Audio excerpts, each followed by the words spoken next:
ఎన్ని కొత్త కొత్త రుచులొస్తున్నా ఈ పాతకాలపుటి పులుసన్నం ఎప్పటికీ మారదు.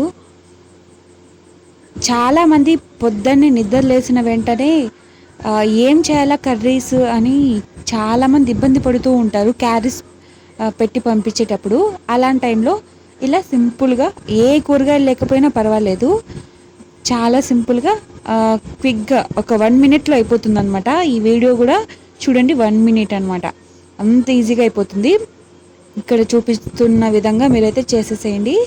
పిల్లలకు కానీ లేదా మీ మధ్యాహ్నం లంచ్ బాక్సెస్ పెట్టే వాళ్ళకి కానీ చాలా బాగుంటుంది.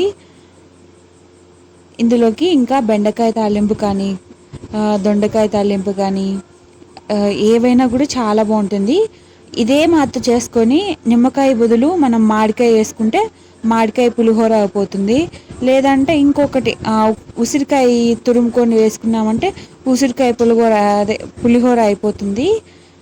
ఎలా అయినా చేసుకోవచ్చు, కానీ తిరగబాత అయితే ఇలా పెట్టుకోండి, తినడానికి చాలా కమ్మగా చాలా బాగుంటుంది.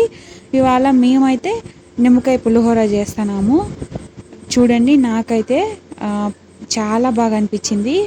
అన్నాన్ని బాగా పొలుగ్గా ఉంచుకొని కాసేపు ఆరబెట్టుకొని, అంటే చల్లారితే అన్నం అనేది చేదు రాదండి.